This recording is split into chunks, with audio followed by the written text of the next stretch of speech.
left and the right. We please ask that everyone turn off your cell phones, and there is no recording of the show. The shows will be recorded, so you will have access to the recording of all the shows. There is violence in the show and flashing lights. Everyone please enjoy the show.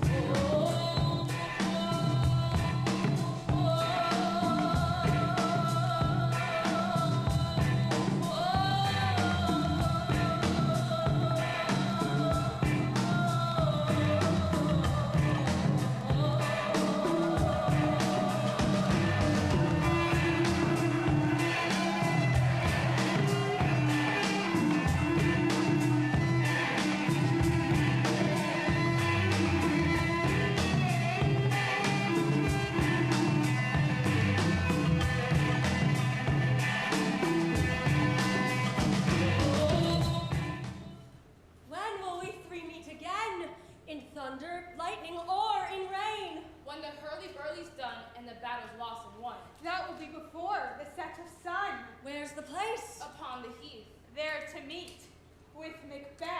Fair is foul. And foul is fair. Hover through the fog and filthy air. What bloody man is that? This is the sergeant who, like a good soldier, fought against my captivity. Gusty friend, tell the king the knowledge of the war you just left. The merciless Macdonald came from the Western Isles to attack us. Fortunately, brave Macbeth, well, he deserves that name, was brandished steel with bloody execution the bastard. It fixed his head upon our battlements. Valiant cousin mine, Macbeth, and a worthy gentleman. Our captains Macbeth and Banquo are to be praised! Yeah! Yes! But I'm dizzy. My wounds, they cry for help. Yes, of course. Your words become you as your wounds. They smack of honor. Both. Go. Get him a surgeon. Who's here? The worthy Thane of Ross. When in haste looks through his eyes, so should he look that seems to speak things strange. God save the king. Why are you here, worthy knights? From Fife, great king, where the Norwegian banners flout the sky and fan our people cold. The Thane of Carter, a traitor, began a dismal conflict in Macbeth, confronting him in self-comparison. Point against point, rebellious arm against arm, curb his lavish spirit. The victory thus fell on us. Yes! Great news! No more that Thane of Cawdor shall deceive our nation's interest.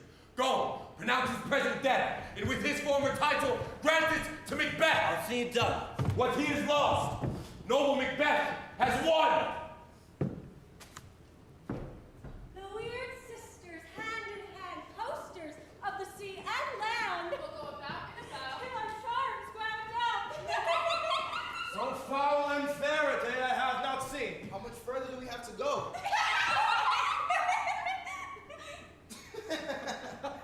What are these? So withered and so wild in their attire that look not like the inhabitants of the earth and yet stand on it. Live you? Or are you something that men may question? You seem to understand me by each at once your choppy fingers lay on your skinny lips. Speak, if you can. What are you? All hail Macbeth! Hail to thee, Thane of Glum! All hail Macbeth. Hail to thee, Thane of Cawdor. All hail Macbeth, who shall be king hereafter! Good sir, why do you start and seem to fear things that do sound so good? In the name of truth, are you creatures so fantastical or only which outwardly you show? My noble partner, you greet their remarks with great suspicion. To me you don't speak. If you can, look into the seeds of time and say which grain will grow and which will not. Speak then to me who neither begs nor fears your favors nor your hate. Hail! Lesser than Macbeth, but greater. Not so happy, yet much happier. You will beget kings, though you'll be none. So all hail Macbeth and Banquo, Banquo and Macbeth. All hail! Stay! Tell me more. By my enemy's death, I know I am Thane of Glamis, but how of Cawdor? The Thane of Cawdor lives as a prosperous gentleman, and to be king stands not within the prospect of belief, no more than to be Cawdor. Say from whence you know this strange intelligence, or why upon this blasted heath you stop our way with such prophetic greeting. Speak, I judge! The earth has bubbles as the water has, and these are of them. Where did they vanish to? Into the air, and what seems to melt flesh is breath into the wind. I wish they'd stay. Were such things here as we do speak about. Your children will be kings. You will be king. And Thane of Cawdor, too. Is that what they say? Yes, with the self-same tune and words. Who's there? The king has happily received, Macbeth, the great news of your success. And when he reads your personal venture on the rebels' fight, his wonders and praises flourish, which should be yours. We were sent to bring you news from our royal master. Thanks. And for your earnestness, for a great honor, he asked me to tell you, from him, you're not to be called Thane of Cawdor. What? Can the devil speak true? The Thane of Cawdor lives. Why do you dress me in borrowed robes? Who was the thing lives yet, but under heavy judgment bears that life which he deserves to lose. Treason, confessed and proved, has overthrown him. Glamis and Thane of Cawdor. The greatest is behind. Thanks for your pains. Do you not hope that your children will be kings, when those that gave the Thane of Cawdor to me promised no less to you? Yes, that news trusted home might yet enkindle you unto the crown besides the Thane of Cawdor. But this is strange, and I warn you, oftentimes to win us to our harm, the instruments of darkness tell us truths, win us with honest trifles to betray us in deepest consequence. Friends, a word I pray. Two truths are told, as happy prologues to the swelling act of the imperial theme. I thank you, gentlemen. These supernatural solicitings cannot be ill, cannot be good. If ill, why does it give me earnest of success commencing in the truth? I am Thane of Cawdor. Good. Why do I yield to that suggestion whose horrid image does unfix my hair and make my seated heart knock at my ribs beyond use of nature? Present fears are less than horrible imaginings. My thought, whose murder is yet but fantastical, shakes so my single state of being that function is smothered in surmise, and nothing is but what is not. Look at how our partner is wrapped. A judge will I be king? Why? Judge may crown me without my doing anything. New honors come upon him. Like our strange garments, cleave not to their mold, but with the aid of use. Come what come may, time and the hour runs through the roughest day. Worthy Macbeth, we wait upon your leisure. Give me your favor. My dull brain was wrought with things forgotten. Kind gentlemen, your pains are registered where every day I turn the leaf to read them. Come, let us towards the king. Think of what has occurred, and at a later time, let us speak our free hearts to each other. Very gladly. Till then, be not. Come, friends. Is execution done on Cawdor? My lord, I've spoken with one that saw him die, who did report that very frankly he confessed his treasons, implored your highness pardon, and set forth a deep, deep repentance. Nothing in his life became him like the leaving it. There is no art to find the mind's construction in the face. He was a gentleman on whom I had placed an absolute trust. My worthiest cousin! The sin of my ingratitude even now weighs heavy on me. Only I've left to say, more is thy due than more than all can pay. The service and loyalty I owe in doing pays itself. Yes, yes. Well, welcome, noble banker. You have no less deserved, nor must be known no less to have done so. Let me enfold you and hold you to my heart. There. If I grow, harvest is your own. Sons, kinsmen, knights, and you whose places are the nearest, know that we will establish our estate upon our eldest, Malcolm.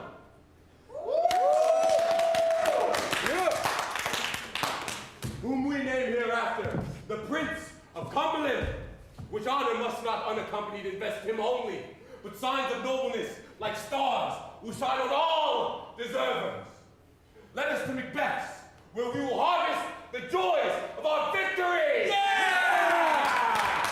I'll be myself the harbinger, and make joyful the hearing of my wife and your approach. So humble. Take my life. My worthy Cardinal! Prince of Cumberland. Now that is a step on which I must fall down, or else or leap, for in my way it lies. Stars, hide your fires. Let not light see my dark and deep desires. The eye waits for the hand, yet let that be which the eye fears when it is done to see. True, noble Banquo. He is valiant, and in his commendations I am pleased. It is his banquet for me. Let us then follow him whose care has gone before to bid us welcome. Macbeth is a wonderful kinsman to me and to all of us.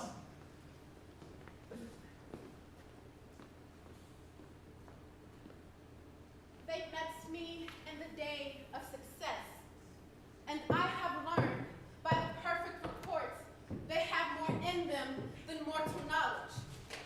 When I burned in desire to question them further, they made themselves disappear, just vanish. While I stood wrapped in the wonder of it, came messages from the king, who all hailed me Thane of Cawdor, by which title before these weird sisters saluted me and referred me to the coming on a time with Hail King that will be. This have I thought good to deliver to you, my dearest partner of greatness, that you might not lose the dues of rejoicing by being ignorant of what greatness is promised you. Lay it to your heart, and farewell. Glamis you are, and Cawdor you will be, what you are promised, yet do I fear your nature. Is it too full of the milk of human kindness to catch the nearest way? You would be great, are not without ambition, but without the illness should attend it. But you would highly, that which you wholly would not play false, and yet would wrongly win. You have great Glamis, that which cries thus, you must do it, if you have it, and that which rather you fear to do. Then wish should be undone. Come here now, so that I may pour my spirits in your ear and censor with the valor of my tongue all that stops you from the brass ring, which fate and metaphysical aid does seem to have you crowned with all that you deserve. What do you want? The king comes here tonight.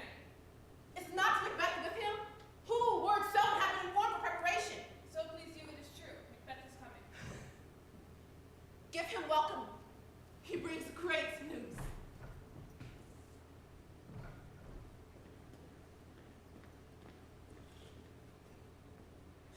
The raven himself is hoarse that croaks the fatal entrance of Duncan under my roof.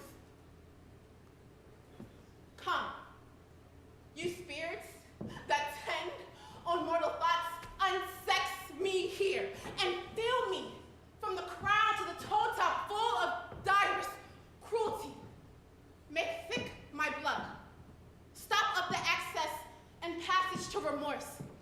That no holy visiting of nature shake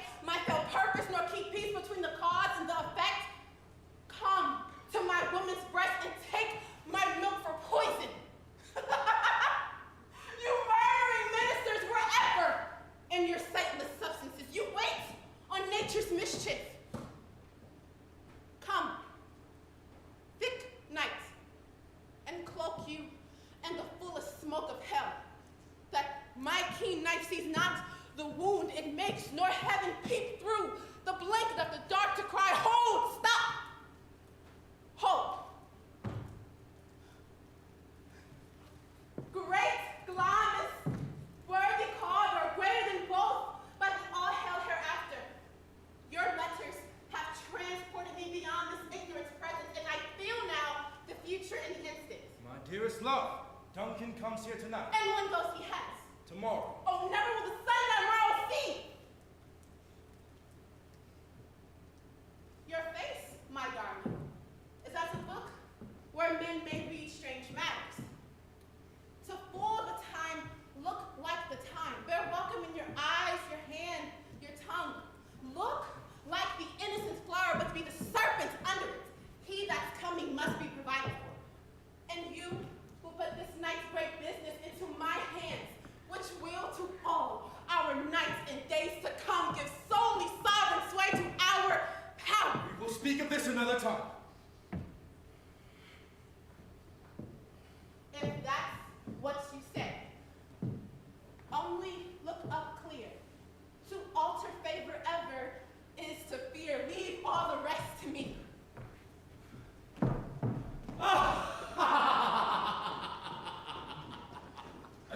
Ah, this castle! It has such a pleasant feel.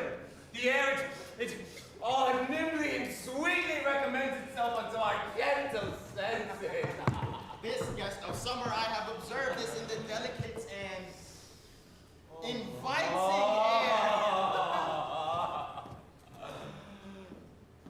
See, our honored hostess. Where's the Thane of Cawdor? We had followed him at heels and made it our purpose to be his hasty guest, but he rides well, and his great love sharpens his spur.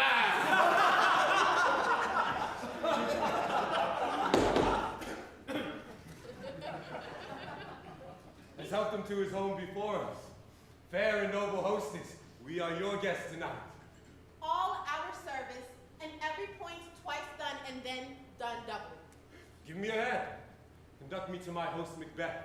We love him highly, and will continue our graces towards him. Lead the way. Fair and noble hostess.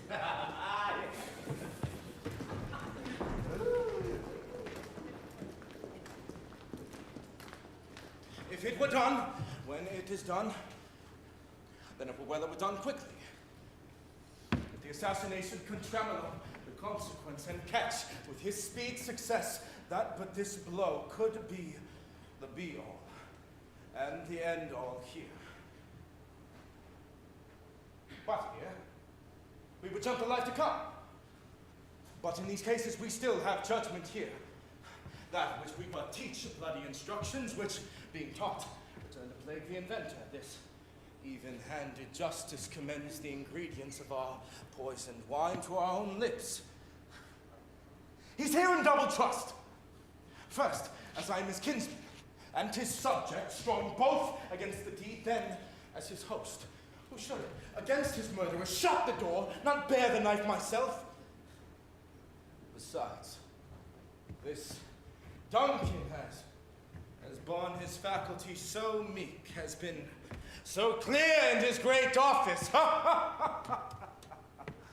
that his virtues will plead like angels, trumpet-tongued against the deep damnation of his taking off, and pity, like a naked newborn babe, striding the blast, or heaven's children horsed upon the sightless couriers of the air, will blow this horrid deed in every eye that tears will drown the wind.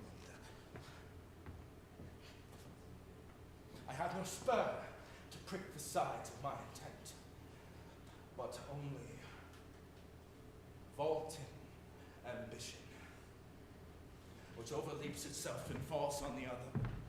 How now? What news? He has almost finished supper. Why have you left the chamber? Has he asked for me? What is wrong with you? Know you not he has. We will proceed no further in this business. What? He's honored me of late, and I've bought golden opinions from all sorts of people, which will be worn now in their newest gloss, not cast aside so soon. Was the hope drunk? Wherein you dressed yourself? Has it slept since? and wakes it now to look so green and pale as what it did so freely. From this time such I account your love.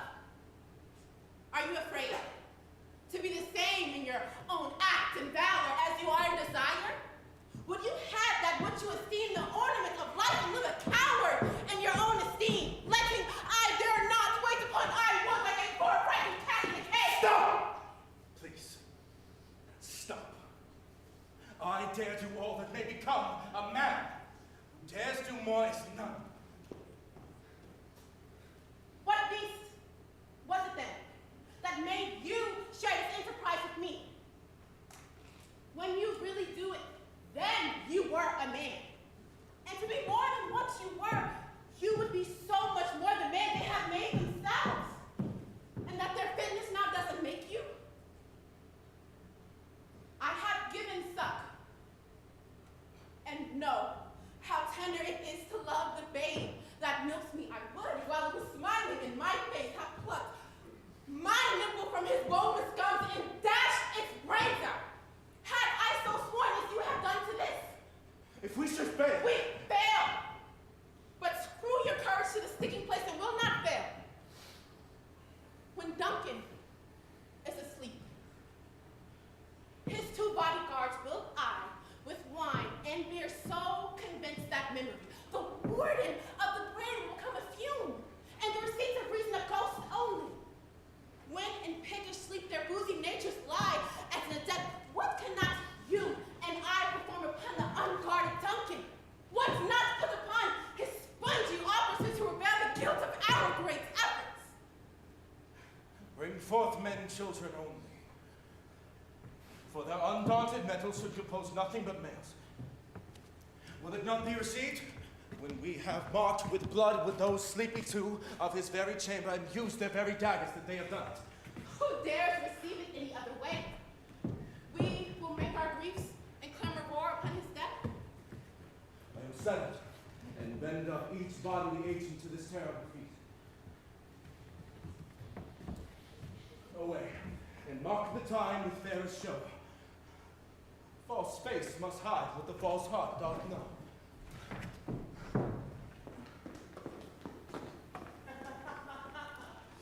How goes the night, boy?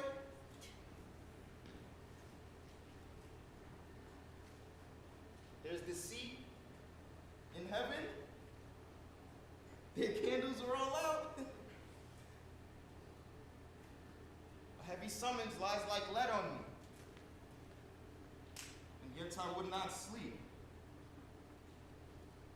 Who's dead? A friend. What, sir? Not yet at rest. No. The king's abed. I dreamt last night of the 3 weird sisters. To you they have shown some truth. I think not of it. Yet, when we could have an hour to serve, we would spend in some words upon that business, if you would grant the time. At your leisure. Good repose the while. Thanks, sir. Same to you.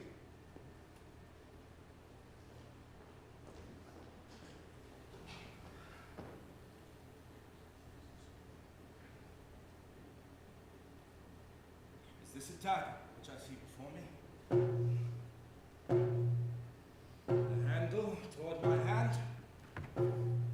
Come, let me clutch you. I have you not. Yet I see you still.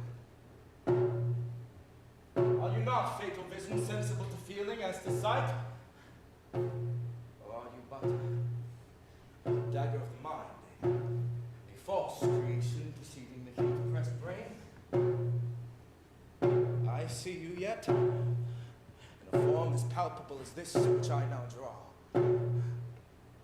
Marshal me the way which I was going in. Such an instrument I was to use. My eyes are made the fools of the other senses, or else so with all the rest. I see you still, and on your blade and handle, gouts of blood which was not so before. There is no such thing. It is the bloody business which informs this to my sight. Hear not my steps, which way they walk, for fear that the very stones mark of my whereabouts, and take the horror from the present time which now suits with it. While I threat, he lives. Words to the heat of deeds too cold the breath gives. I go, and it is done. The bell invites me. Hear it not, Duncan, for it is a knell that summons you to heaven or to hell.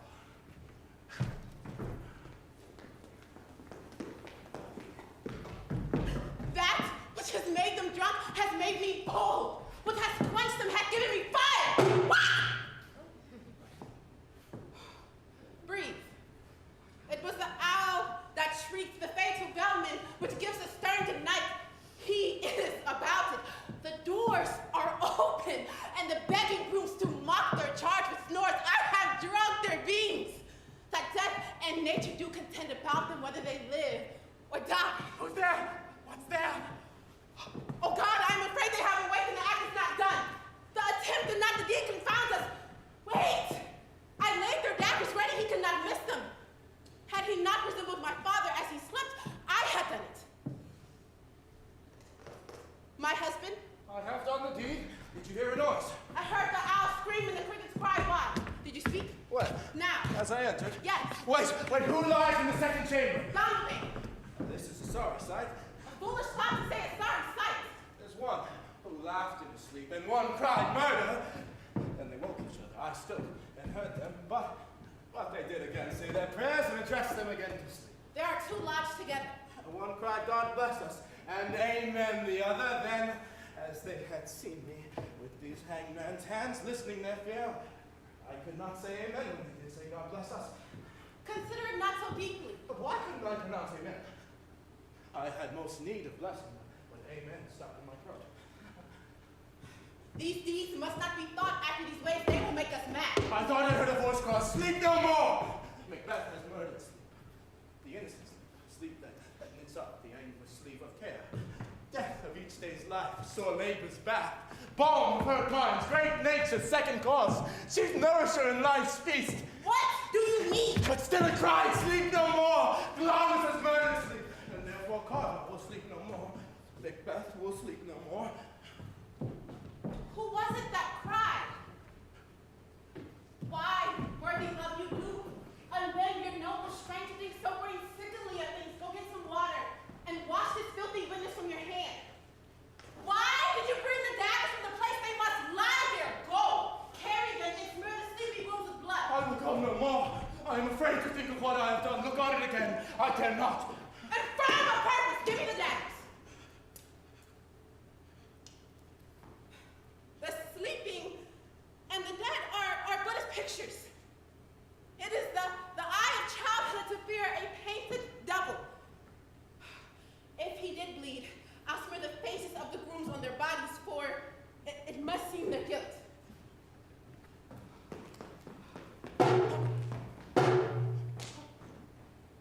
Where is that knocking? How is it with me when every noise appalls me?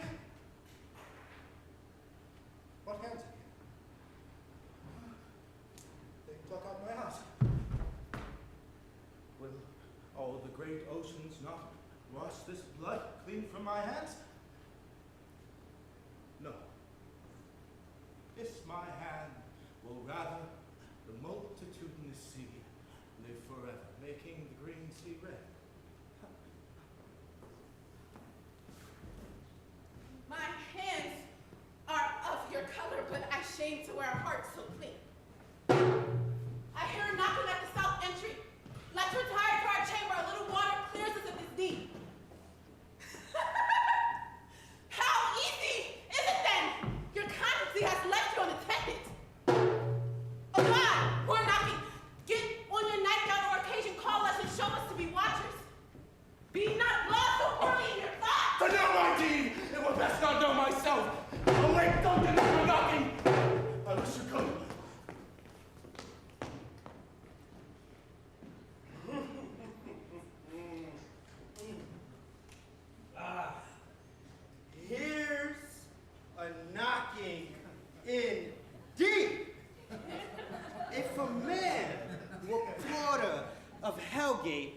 he should have the old tourniquet. Oh, yes, he should. Knock, knock, knock. Who's there? In the shadow of the devil, here's a farmer who hanged himself on the expectation of plenty. Come in time, have nothing enough about you. Here, you'll sweat for it.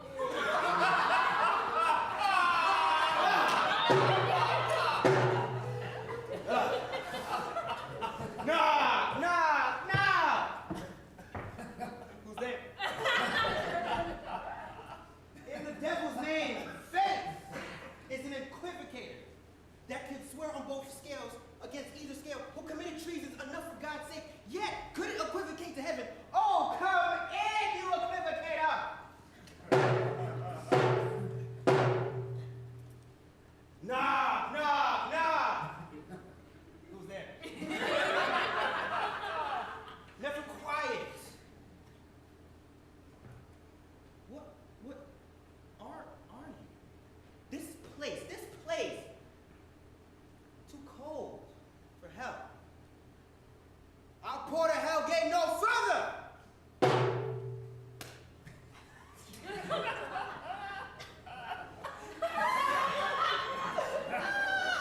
Come in. I pray you remember the poem. Was it so late, friend, that you went to bed, that you do lie so late? My good sir, we were crowded to the second cock and drink, sir, which is the provoker of 3 things. What 3 things does this drink especially provoke? Glad you asked. My good sir. Nose painting, sleep, urine, oh, and lecture. It provokes and unprovokes. It provokes the desire, takes away from the performance. That's all about all this right here. Gotta get all over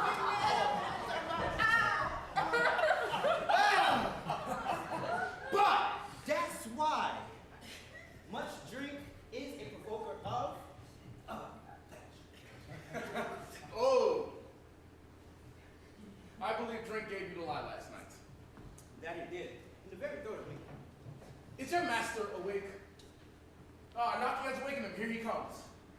Good morrow, sir. Good morrow, both. Is the king stirring with anything? Not yet. He's commanded me to call timely to him. I'll bring you to him. Oh, I know there's a joyful trouble to you. This is the door. I will so boldly make the call.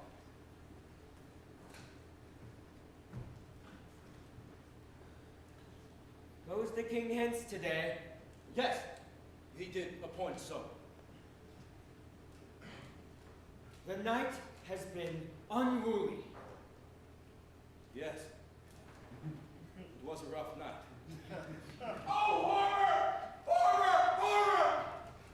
Some no heart cannot conceive, nor name thee! What's the matter?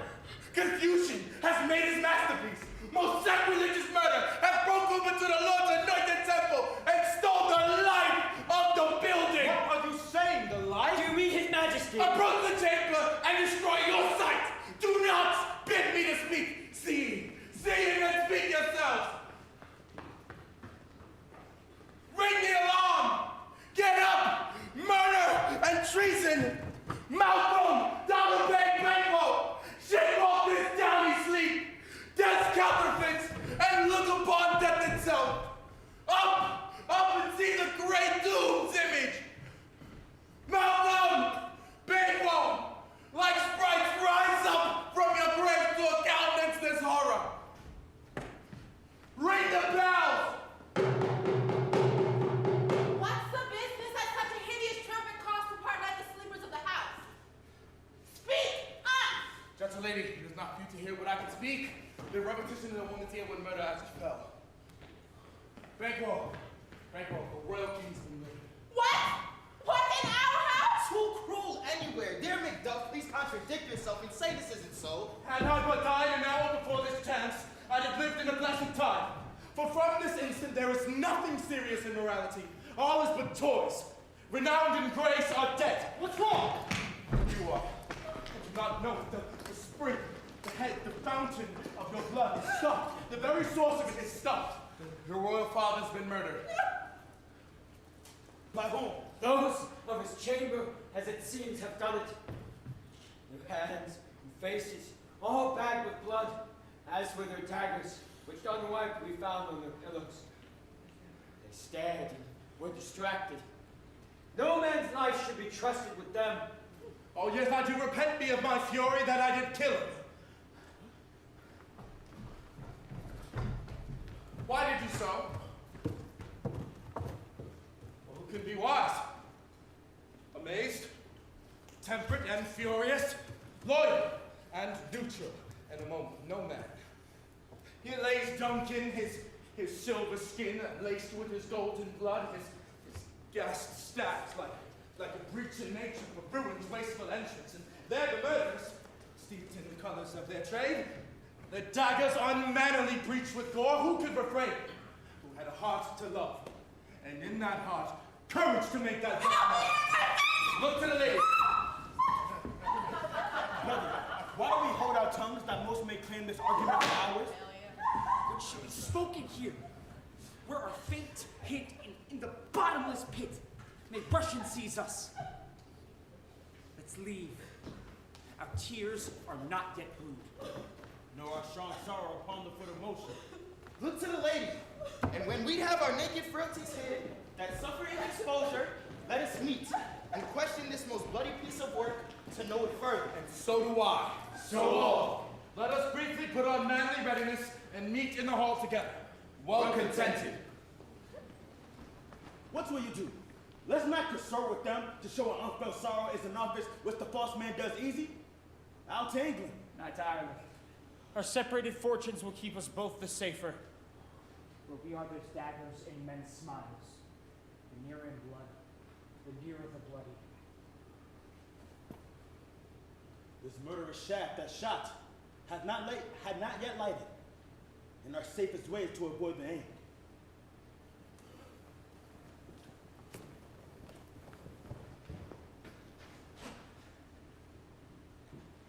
Here comes the good Macbeth. How goes the world, sir, now? Why? Don't you see? Is it known who did this bloody deed? Those are Macbeth's slain. What good could they pretend? The king's two sons, Malcolm and Donovan, have stolen away and fled, which puts upon them suspicion of the deed. Against nature still. Then it's most like the sovereignty will fall upon Macbeth. He is already named and gone to be invested. Where is Duncan's body? Carried away in the sacred storehouse of his predecessors and guardian of their bones. Will you see Macbeth crowned? No, cousin. Out to fight. Well, I will leave. Well, may you see things good there. Adieu, lest our old robes sit easier than our new. Farewell.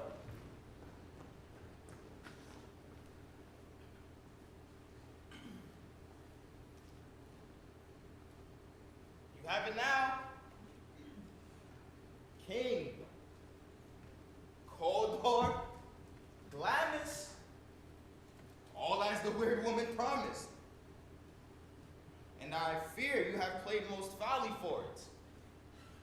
Yet, it was said that myself should be the root and father of many kings. If there come truth from them, as upon you, Macbeth, their speeches shine. Why, by the truths on you made good, may they not be my oracles as well. And set me up in hope.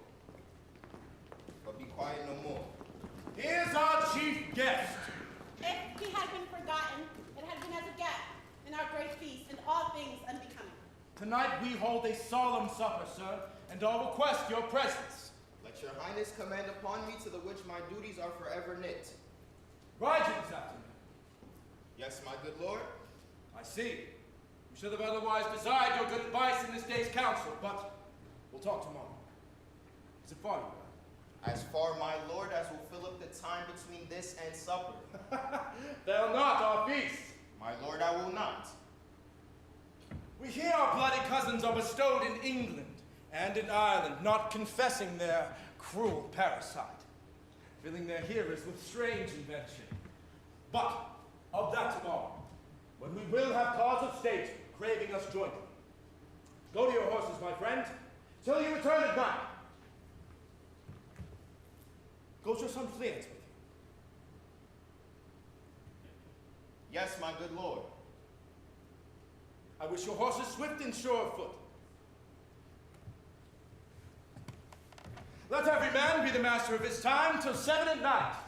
To make society the sweeter welcome, we will until supper time keep ourselves alone.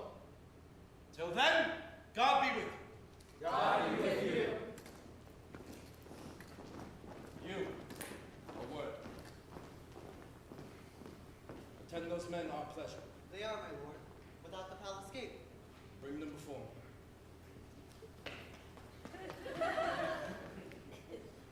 To be thus is nothing, but to be safely thus. Our fears in Banquo stick deep. There is much that he dares. Into that dauntless temper of his mind, he does have wisdom that does guide his valor to act in safety. There is none but he whose being I do fear, and under him my genius is rebuke. He chides the weird sisters, when first they put the name of king upon me, and bade them speak to him.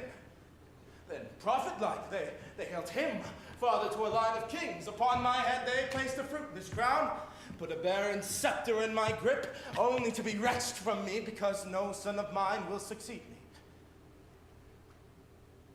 If it is so, Banquo's child has filled my mind. For his children, the gracious Duncan I murdered, put angst in the vessel of my being. Given to them my eternal jewel, given to make them kings? The seats of Banquo would be kings! Who's there?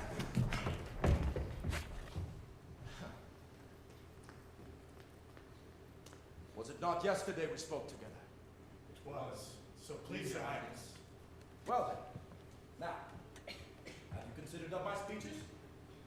Know you that it was he in times past that held you so unbefore you, which you had thought had been our innocent self. This I make good to you. Past in probation, how you were born in hand, how crossed the instruments you brought with them, and all things else that might, to half a soul, into an ocean crazed, say, thus did Banquo. You made it known to me. I did, and went further, which is now the point of our second meeting. Do you find your patience so predominant in your nature that you can let this go? Are you so doomed to pray for this good man and for his issue whose heavy hand has tied you to the grave and bedded yours forever? You're a man, my liege. Yes. In the category you go for men as hounds and greyhounds, spaniels, curs, mongrels, water rugs, and demi-wolves are clapped together in the name of dogs, and so of men. Now, I will put that business in your heart whose execution takes your enemy arm and grapples you to the heart and love of us who wear our health but sickly in this life, which in his death were perfected. I am someone, my liege, in the those buffets of the world, has so insist I'm reckless in what I do to spite the world. Yes. Die another. So don't tug the fortune that I'll set my life on any chance to mend it or be rid of it. Both of you know Banquo was your enemy. True, my lord. And so he is mine. And in such a bloody distance that every minute of his being thrusts against me. And though I could, with bare-faced power, sweep him from my sight and bid my will avouch it, yet I must not. For certain friends that are both his and mine, whose loves I may not drop, but cry out at his fall, who I myself have struck down. And so it is that I, to your assistance, do make love, masking the business from the common eye for obvious, weighty reasons. He will, my lord, perform with you. Command us. We're alive. Your spirit shine through here. Within the hour, I will advise you would have planned yourselves, for it must be done tonight, and away from the palace, and with him, to leave no rubs nor botches in the work. Leance, his son, who keeps him company, whose absence is no less material to me than that of his father's. face the fate of that dark hour. Resolve yourselves apart. We resolve, my lord. Abide within, I'll call upon you straight.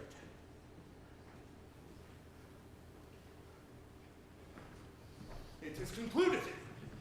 Banquo, your soul's flight, if it finds heaven, must find it out tonight.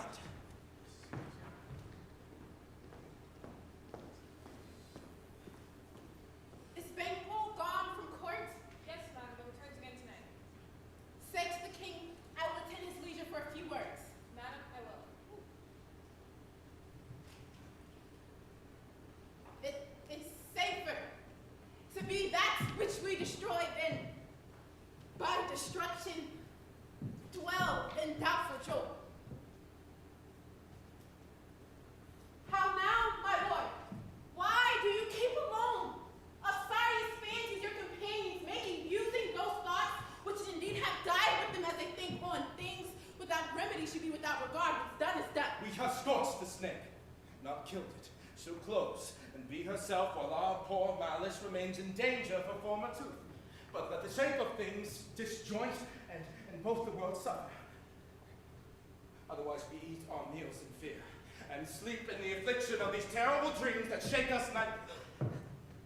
Better be with the dead. And we to gain our peace have sent for peace, than on the torture of the mind lie in restless unease. Well, Duncan is in his grave. After life's fitful fever, he sleeps well. Treason has done his worst, nor steel, nor poison, malice, domestic, foreign levy. Nothing can touch him further. Come on, gentle, my lord. Be bright and jovial among your guests tonight.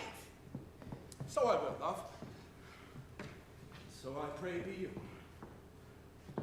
Let your remembrance apply to Banquo. Present him with eminence, both with eye and tongue. Unsafe the while that we must smear our honors in these flattering streams and make our faces masks to our hearts, disguising what they are. You must leave this. God, full of scorpions, as my mind is too white. Know you that Banquo in his fleals lives. But in the nature's copies, not for eternity. There is hope yet. They are assailable. Then will we be happy. There will be done a dreadful deed. What's to be done? Be innocent of the knowledge, dearest love, till you applaud it. Come, dark night, and scarf up the tender eye of pitiful day, and with your bloody and invisible hand cancel and tear to pieces that great bond which keeps me in fear. Good things of day begin to droop and drowse, while night's dark agents to their praise do rouse. You marvel at my words, but hold still. Things bad begun make strong themselves by ill. So please, go with me.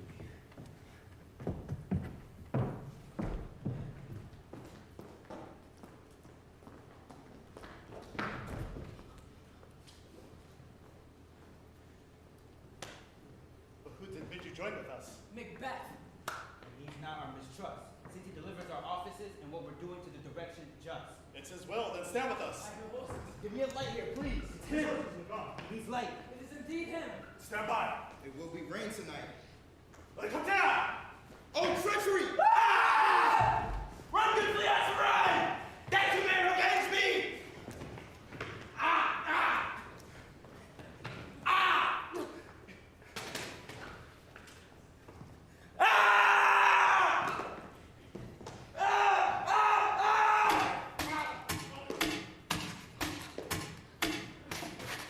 Who shut out the light? Which way?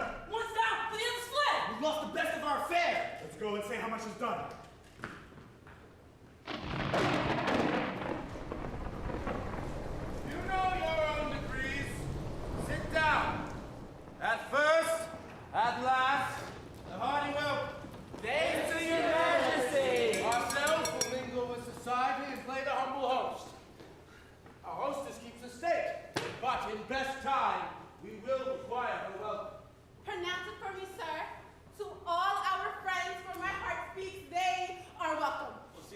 down to thee with their heart's thanks. Now we'll take a measure the table round.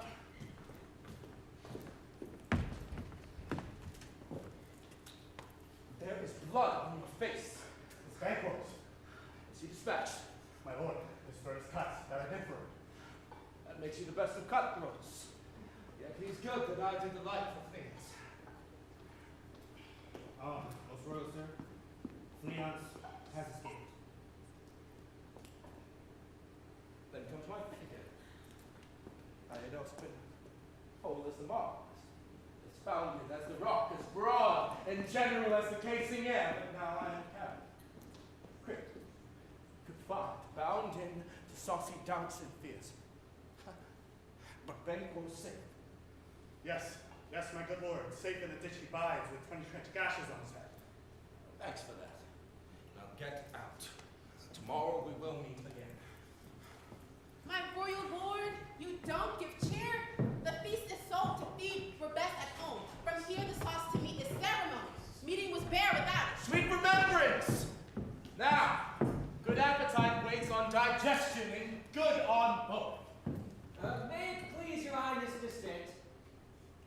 Here have we now our country's honor ruled. Will the graced person of our Banquo present, who I may rather challenge for unkindness than pity for mischance? He's absent, sir. Lay blame upon his promise. Please, your highness, your grace, your royal company. The table's full. There's a place reserved for you, sir. Where? Here, my good lord.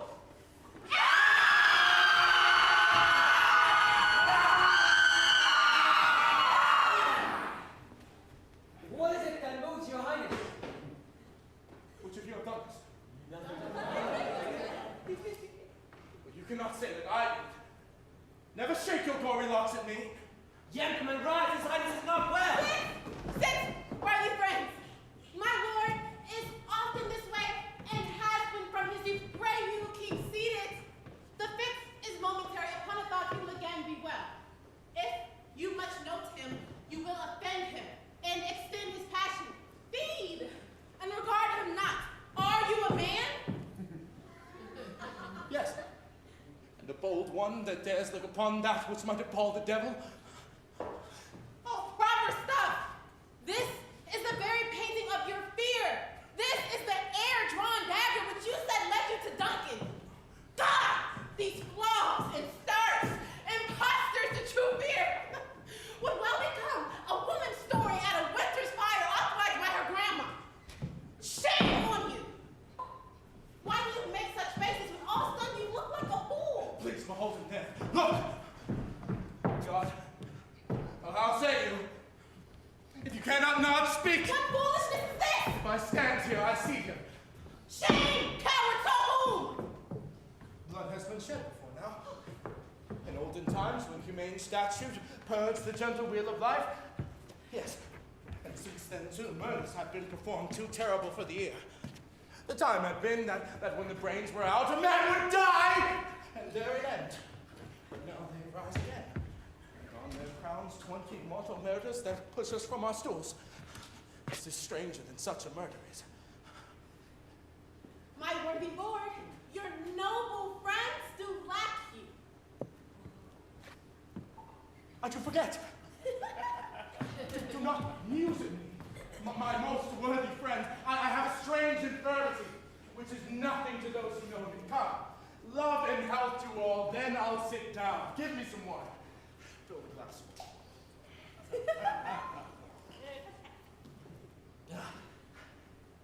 I drink to the general joy of the whole table, and to our dear friend Banquo, whom we miss.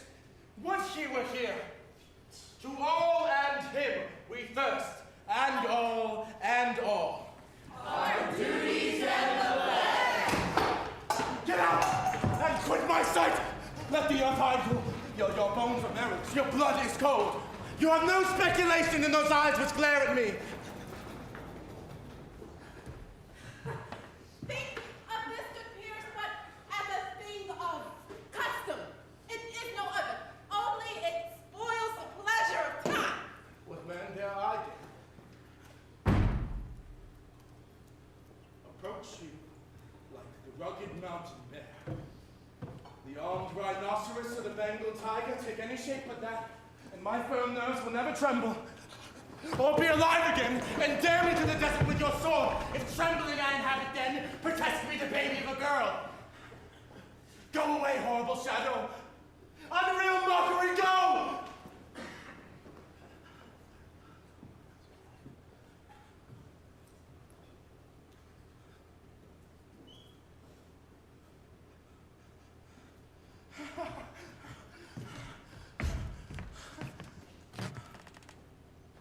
Why so?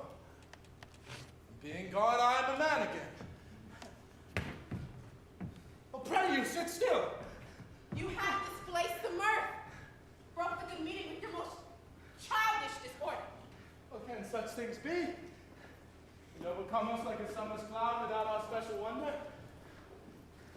You make me strange, even to the disposition that I owe, and now I think you can behold such sights and keep the natural color of your cheeks when mine is blanched with fear. What sides, my lord? I pray you speak not.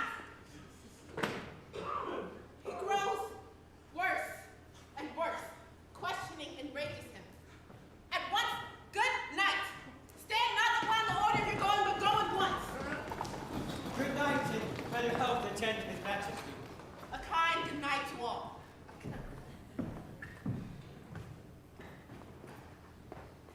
It will have blood, they say. Blood will have blood. Stones have been known to move and trees to speak. What is the night? Almost at odds with morning. Which is which? I will tomorrow to the Green Sisters.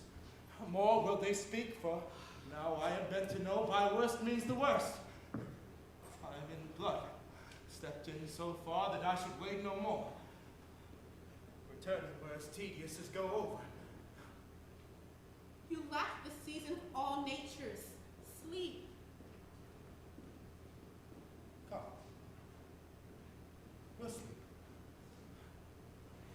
My strange and self-abuse is the initiate fear that wants hard use. We are yet but young, indeed.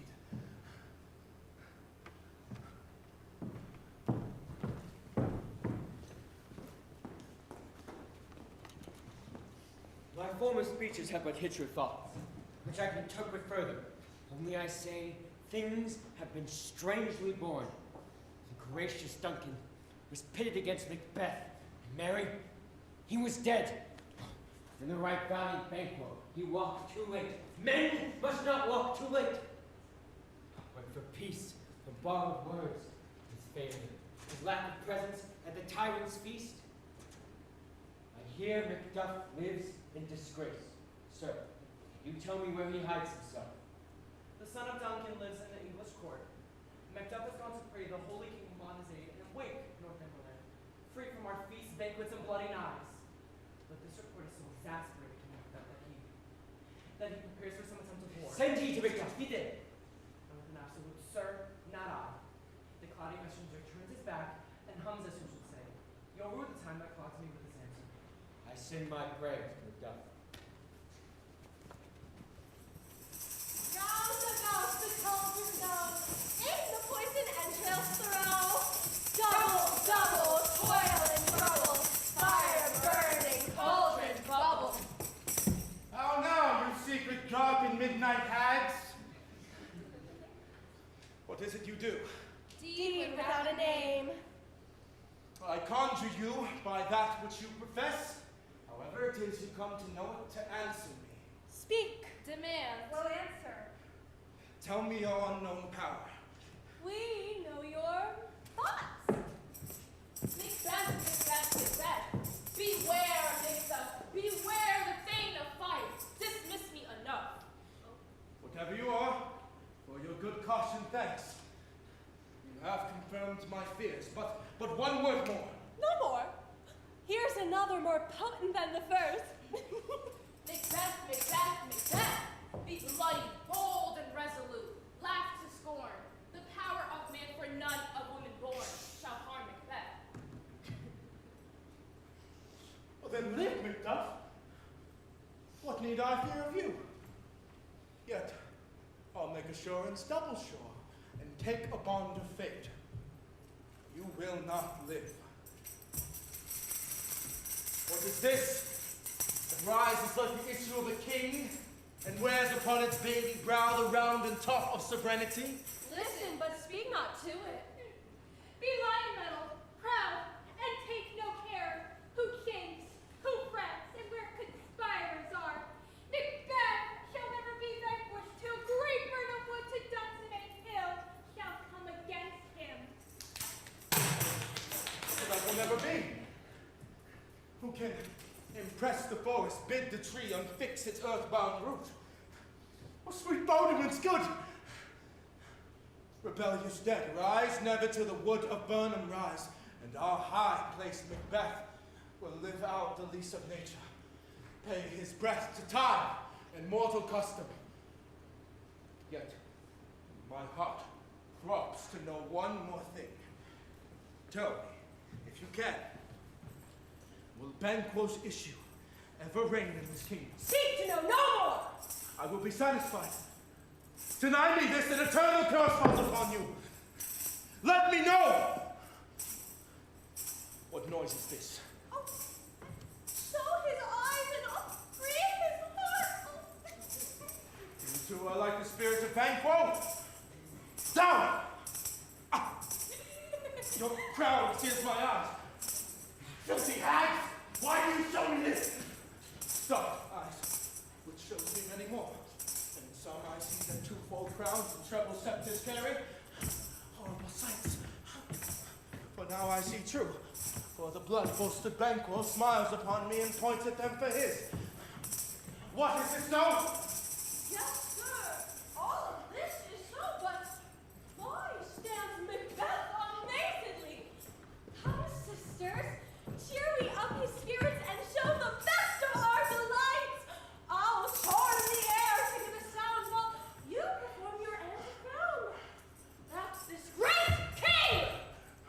We kindly say, our duties did his welcome pay.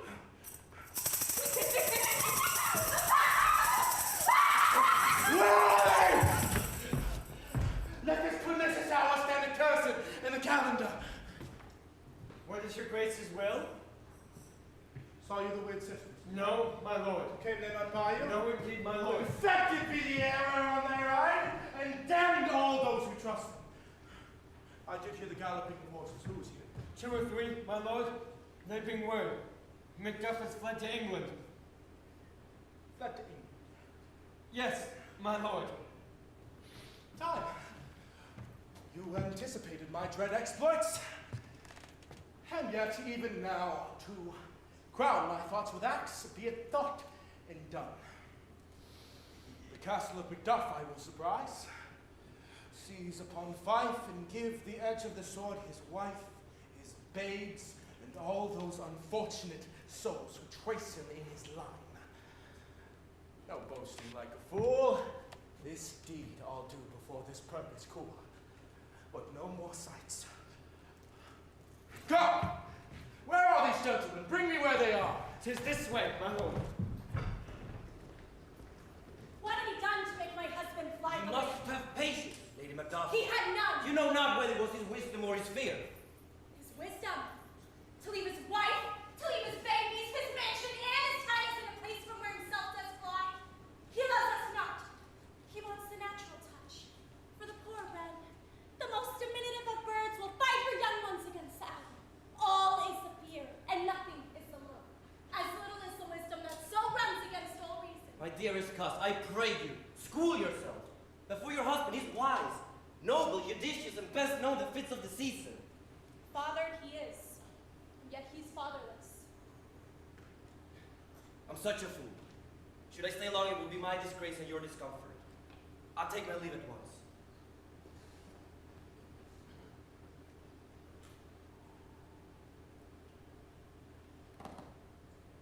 Son, your father is dead to us. What will you do now? How will you live? What, worms and flies? With what I mean, and so do they. Poor bird, you never fear the net nor the line.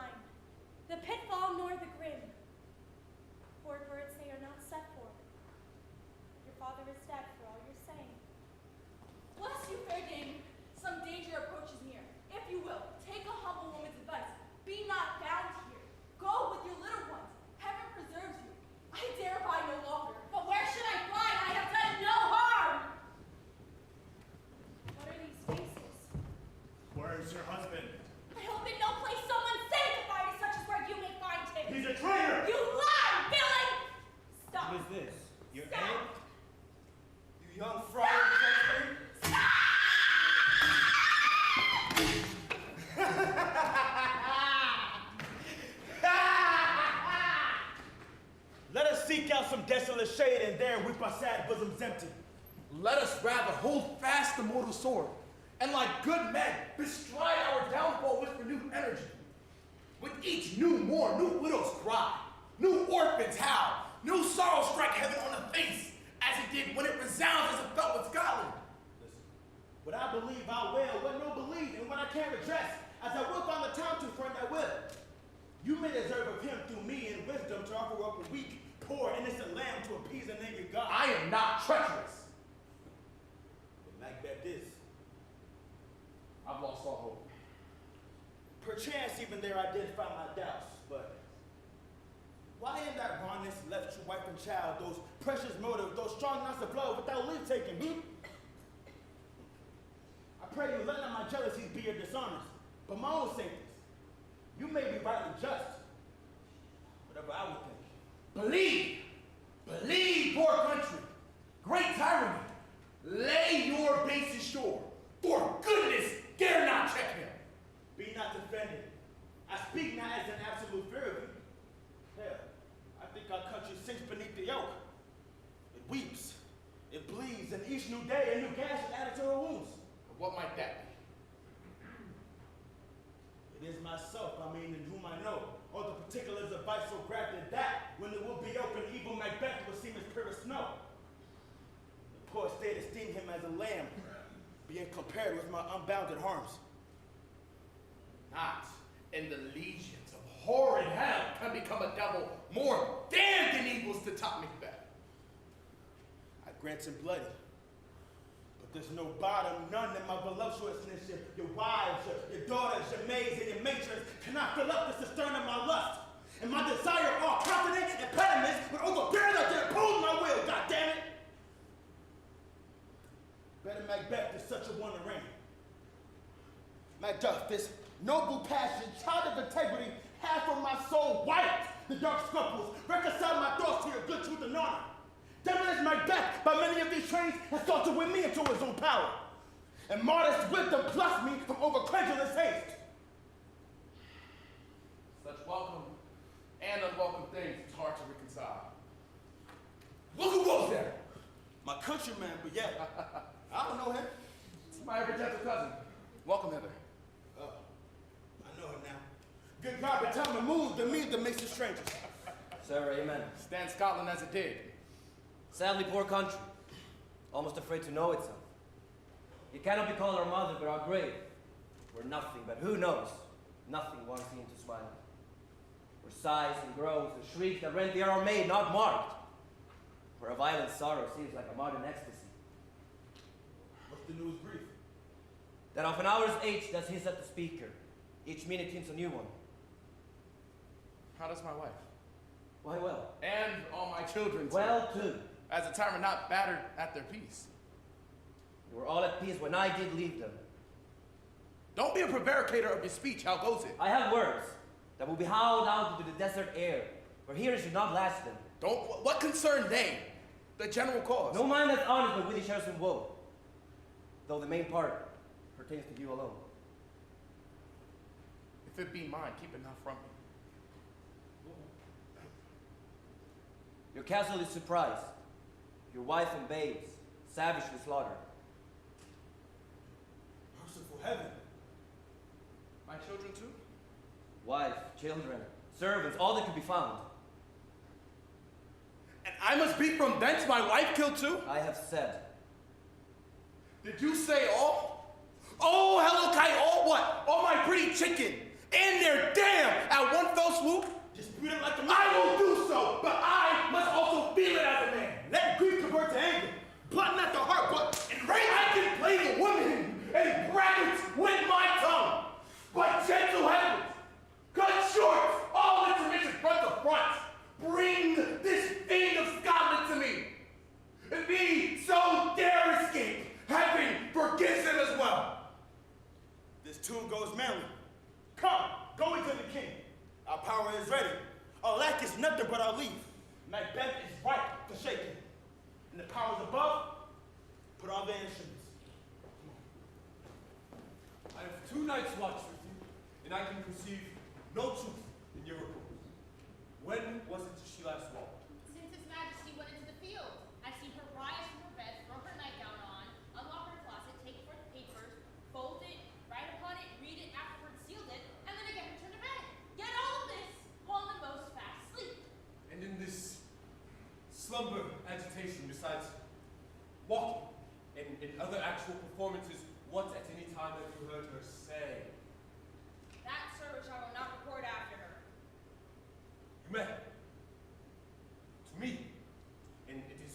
most important that you should. Wait. Here she is. This is her in her very guise, and upon my life, fast asleep. Observe her. Stand close. What does she do now? Look at how she rubs her hands. It is an accustomed action to see thus washing her hands. Yet, here's a spot. She speaks. Out! Damn spot! Out, I said! 1, 2. Why then? It is time to do it. Hell is murky. By my lord! By a soldier in a beard! What need we fear who knows it when none can call our power to account? Yet, who would have thought the old man to have so much blood in him? Do you notice that? To dignify hell wife! Where is she now? No more of that, my lord, no more of that. You mar all but this started. Oh, here's the smell of blood still. All the perfumes of Arabia will not sweeten this little hand. Oh, God! God, what is lying there? I would not have such a heart in my soul for the dignity of the whole body. This disease is beyond my practice. Wash your hands. Put on your nightgown. Look not so pale. I tell you yet again, Banquo's buried. He cannot come out of his grave. Tibet. Tibet, there's nothing at the gate. Come. Come. Come, give me your hand. What's done cannot be undone. Tibet. Tibet. Where's she bed now? Directly. Foul whisperings are wrong. Unnatural deeds do breed unnatural troubles. Infected minds to the death pillows will discharge their secrets. More needs she the divine than the physician. God, God forgive us all. Look after her. Good night, good doctor. The English power is near and led on by Malcolm. Near Burnham Wood, we will meet them. That's where that they are coming. What does the tyrant? Great Dunsinane he does fortify. Some call him mad. The others that lesser hate him call it valiant fury. But for certain, he cannot buckle his distempered cause under the belt of rule. Does he now feel his secret murder sticking onto his hands? Or so much as it needs to subdue the sovereign flowers and drown the weeds? Make we our march towards Burnham. Bring me no more reports, let them fly all. Till Burnham would come to Dunsinane, I cannot taint with fear. What's the boy Malcolm? Was he not born of woman? Spirits that know all mortal consequence have pronounced me thus. Fear not, Macbeth, for no man that's of woman born will ever have power upon thee. Then fly, false thanes, and mingle with the English bastards! The mind I sway and the heart I bear shall never sag with doubt nor shake with fear. The devil damn you, you scared-faced loon! Where did you get that goose look? There are 10,000 at our gate. Geese, fool. Soldiers, sir. Go prick your face and overread your fears. What soldiers, Patch? Death of your soul! Those linen sheets of yours are counselors to fears. What soldiers, punk face? The English force, so please you.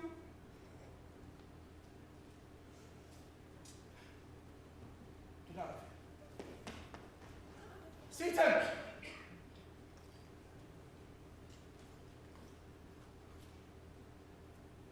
I'm sick at heart. I'm old. Seaton, I said! I have lived long enough. My way of life has fallen into the sea. The yellow leaf. And such things that should accompany old age as honor, obedience. Troops of friends I must not look to have, but in their stead, curses. Not loud, but deep. Mouth, honor, breath, which the poor heart would pretend to deny and dare not. Seated, I said! What's your gracious pleasure? What news more? All is confirmed, my lord. Which was reported. I'll fight till from my bones my flesh be hacked. Give me my armor. It's not needed yet. I'll put it on now.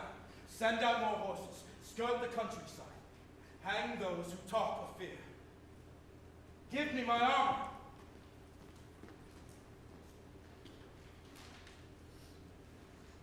How goes your patient, doctor? Not so sick, my lord, as she's troubled with thick coming fancies that keep her from her rest. Cure her of that.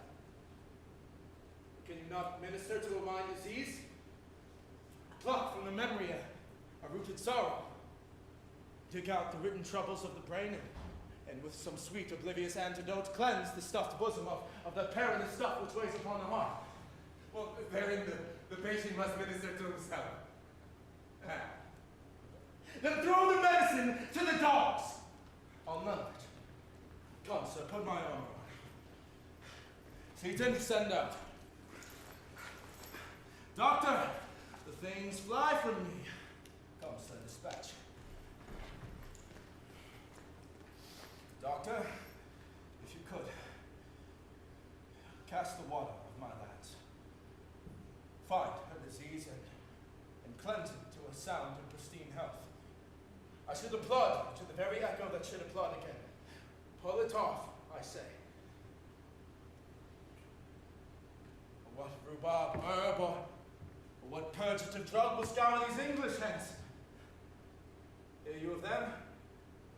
Yes, my good lord, your royal preparation makes us hear of something. Bring it after me. I will not be afraid of death in pain till Burnham would come to Dunsinane.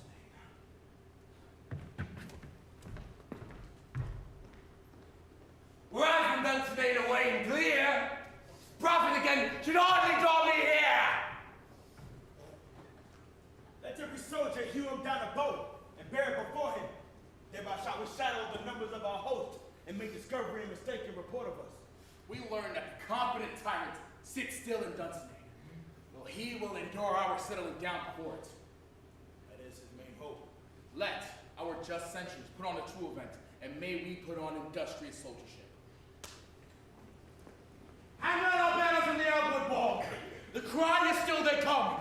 Our castle's strength will laugh a siege to scorn. Here let them lie till famine in the malaria. What was that cry? It is the cry of woman, my lord. I've almost forgotten the taste of fears. Time has been that my senses would have cooled to hear a night shriek, and my fell of hair would have dismal shrieks rouse and stir as if life were in it. I have supped full of horrors. Dies, familiar to my slaughterous thoughts, cannot once stop. Wherefore was that cry? The queen, my lord, is dead.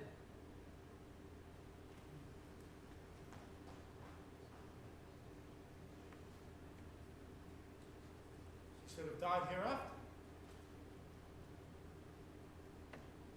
There would have been a time for such a word. Tomorrow. And tomorrow. And tomorrow. Creeps in this petty pace from day to day till the last syllable of recorded time. And all our yesterdays have lighted fools the way to dusty death. Out! Out! Brief candle. Life is but a walking shadow, a poor player who struts and frets his hour upon the stage, then is heard no more. It is a tale told by an idiot, full of sound and fury, signifying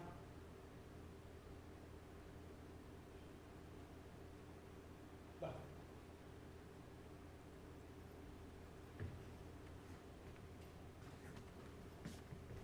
You come to use your tongue, sir. Your story, quickly. Gracious, my lord, I should report that which I say I saw, but know not how to do it. Just say it, sir.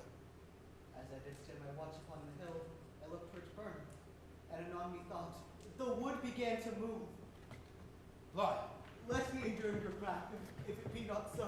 Within these 3 miles, when you see it coming, I say a moving grove. If you speak false, upon the next tree you will hang alive till famine claim you. If you speak true, I care not so much if you do ask for me. I begin to pull in resolution, and begin to doubt the equivocation of the fiend that lies like truth. Fear not, till Burnham would come to Dunsinane, and now the wood comes to Dunsinane. Arm!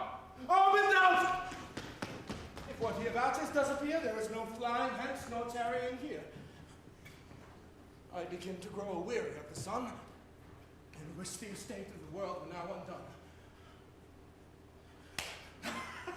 Ring the alarm bell! Blow wind! Come rack! At least we'll die with harness on our back. You, worthy Uncle Shao, and my cousin, your right noble son, lead our first battle. Worthy Macbeth, and we will do whatever else remains to do, according to our order. Soldiers! Let our trumpet speak! Give them all breath! Those clamorous harbingers of blood and death! They have tied me to the stake. I cannot fly. But bear-like I must fight the course. What's he that was not born of woman? Such a one I am to fear, or none. Aha! Here you are! My name is Macbeth. I know your name. The devil himself could not pronounce a title more hateful to mine ears.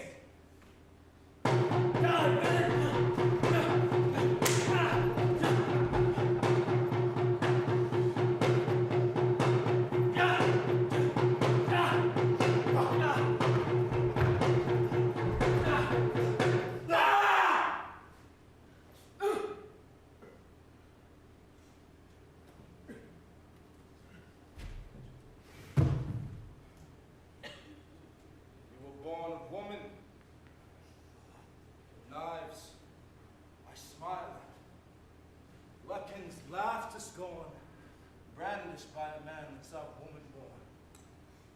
That what the noise is?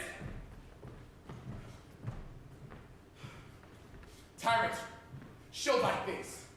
If you are slain of no blade of mine, my wife and children's death will haunt me still. Why should I play the Roman fool and die upon my own sword? While I see lives, the gashes do better upon them. Turn, hellhound! Turn! All else I have avoided you. But get back. My soul is too much charged with the blood of yours already. I have no words, blood villain. My voice is in my blade, then terms can get thee out!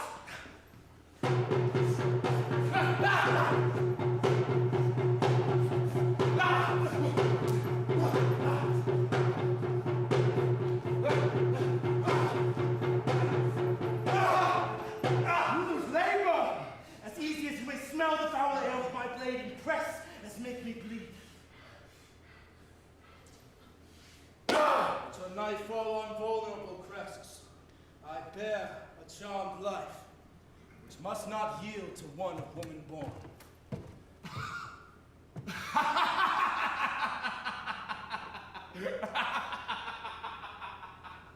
Oh, despair your charmed blood villain, and let the angel whom you still observe tell you that Macduff is from his mother's womb untimely ripped.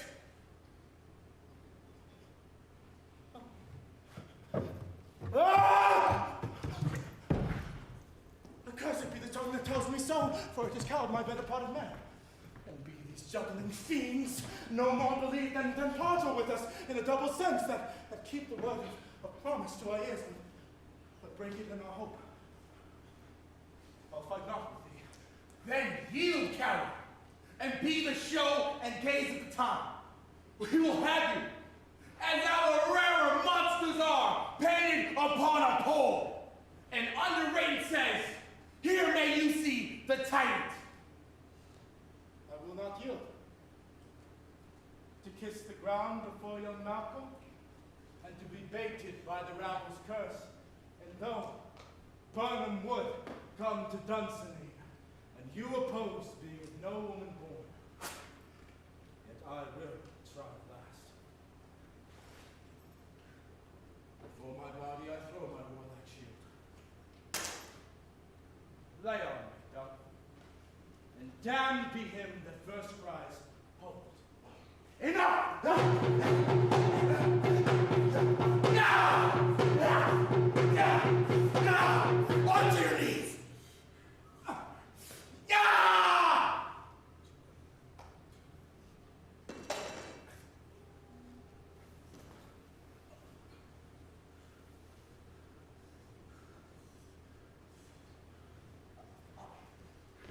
Hail, King!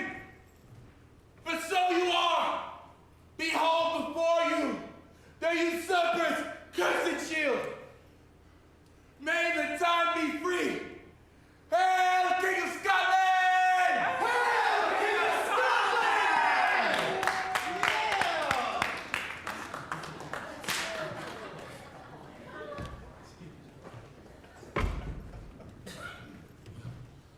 We will not spend a large expense of time before we reckon with your several loves and make us even with you.